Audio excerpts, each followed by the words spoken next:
So I just wanted to share with you the candidates debate. President Obama, as we know, his birthday is August 4th, 1961. And of course, his sun sign is Leo. His sun sign is Leo. His moon sign, who he is emotionally, is Gemini. That's why he's a good talker, he's a good speaker. And his rising sign, what he looks like to other people. The President Obama, his rising sign is Aquarius. And he's in a number 8 personal year for 2012. And he is the 44th president of the United States. So 4 plus 4 equals 8. So this year should favor the president tremendously. Now, Governor Mitt Romney, who's the Republican candidate, his birthday is March the 12th, 1947. His moon sign is Scorpio. His moon sign is Scorpio. He's a Pisces with the moon in Scorpio. And his rising sign is Gemini. And for 2012, he is in a number 11 personal year. 2 weeks from actually tonight will be election eve, and we'll be doing an election eve special for everybody out there. Now, just to keep everybody in mind before we open up the phone lines, again, 2 weeks from now, Mercury will be retrograde. You've heard me talk about Mercury retrograde a lot, especially if you're an avid viewer of astrology numerology now, and you know, or if you don't know, I'm going to explain to you again and again what Mercury retrograde is all about. Mercury retrograde will begin on November 6th. November 6, 2012, in about 2 weeks, actually on Election Day. That's when Mercury retrograde will begin. And it will last until November the 26th. So it's a 20-day event that we're going to be seeing in the heavens. Now, again, what is a Mercury retrograde? As we look at the planet Mercury from Earth against the backdrop of the stars, it appears to be moving backwards. Actually, no planets stop and move backwards. It's the speed of the planet. Mercury is slowing down. It's the same effect, and I've said this over and over again, it's the same effect like most New Yorkers get when we ride the subway. When you're in the faster moving subway train and you pass the slower moving subway train, the slower moving subway train looks like it's moving backwards. The same thing if you're driving down the highway. That's because you're traveling in the faster moving car. All the cars are going the same direction, but it gives off that optical illusion that the train or the cars are moving backwards. That's the same thing that we get when we witness any retrograde from Earth. Now, Mercury is the closest planet, or one of the closest planets to us, and Mercury is the planet of communication and information. And the rule of thumb is you do not start anything new on Mercury retrograde. So take care of all your business right now before November 6th gets here. And you don't sign contracts, you don't sign off on houses or deals or any business matters. You don't sign your name to it because it always fails. For instance, I have a client who wanted to close on a house. And I told her, could she wait until after a Mercury retrograde, or this one Mercury retrograde? And she didn't. She closed on the house during a Mercury retrograde, and about 2 months after she closed, she had all kinds of problems with the house. And the big problem that she had was the seller did not even own the house. So that's an example of what to do, or do's and don'ts, of a Mercury retrograde. And last thing about this Mercury retrograde, it begins on the same day as the 2012 presidential election, 2 weeks from today, November 6th. Well, 2 weeks from tomorrow is November 6th. And the presidential election is going to happen on a Mercury retrograde. Now, the last time, in the year 2000, during the Bush-Gore election, we had a Mercury retrograde.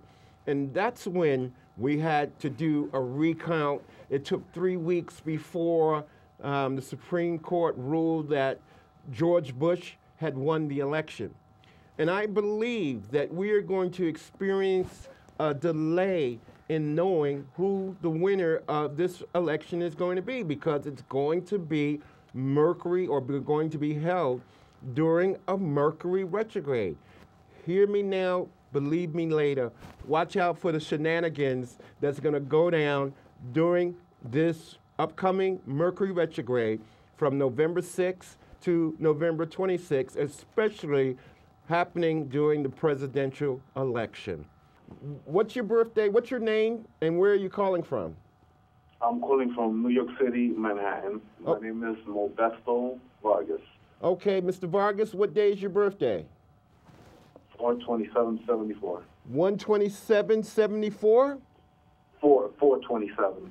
4/27, okay. 4/27/74. Now, Modesto, this is a year where a big chapter in your life is coming to an end. You are in a number 9 universal year, or you're in a number 9 personal year. And the 9 personal year is about endings. It's about letting people go. It's about finishing off a cycle. Because in life, we live cycles from 1 through 9. And you are at the end of a cycle. So you may not have the same friends that you used to have. A lot of people that you know have gone their separate ways in 2000. I'm sorry? Yeah, no, I'm agreeing with you. Yeah, a lot of people have gone their separate ways for you because it's time for that cycle to end. It's a big chapter, a new chapter in your life that's beginning to begin on the number 1 personal year. 2013 will be a number 1 personal year. It'll be time to start all over again. That's what the universe, by the numbers, is saying to you, Modesto, is to start all over again. Now, what time were you born? 8 in the morning. 8 a.m. So your rising sign is Taurus also. You're a double Taurus. Learn not to be so stubborn. You are super stubborn with Taurus rising. And your moon sign is Cancer. Learn to control your emotions. Learn to control your feelings. Some people may have suggested to you, Modesto, that you may need anger management. Yeah, you're right. Yeah, so learn to relax more. Learn to meditate more. But the good news for you, since you have Taurus rising, Jupiter, as I spoke earlier, Jupiter is in your natal 2nd house. Get your money and business and finances in order right now. The 2nd house, Jupiter is in the 2nd house. And Jupiter, or the 2nd house, is the sign of money and finance. Now, Jupiter is the planet of luck, abundance, and expansion. Jupiter is 1,000 times bigger than the Earth. If we look up at the sky about 10 o'clock tonight, we can see Jupiter in the heavens. So if you look, let's say, to the east, and you see a big light in the sky, that is the planet Jupiter. It is currently in your 2nd house. So it's the house of money and finances. But the big thing is that you're going to be tested over the next year, because Saturn is in the sign of Scorpio. And Saturn, for my seasoned astrologers out there, know that Saturn is the opposite sign of Taurus. Taurus is the middle of the spring. Scorpio, which will be starting at 8:14 tonight, is the opposite of the spring. Taurus is the middle of the spring. Scorpio is the middle of the fall. So you're going to be tested over the next year or two. And the universe is going to be asking you, hey, Modesto, what do you have to show me? What have you been doing over the last couple of years? So you're really going to have to start to get your business in order. Again, from a numerology point of view, next year, 2013, is a 1 personal year. Start all over, do new things. Do things that you haven't done before. Do things that you have wanted to do, but haven't had the opportunity to do, all right? Yes. And control those emotions. You got the moon in the sign of Cancer. You got 3 planets in Cancer, actually, moon, Mars. The moon and Mars are like this. They're right next to each other. So again, control your emotions and control your feelings, all right? And it's a one-person year. Thank you very much, Batman. You're very positive. I like that. Thank you, sir. Thank you. Call again. You have a good one. Thank you.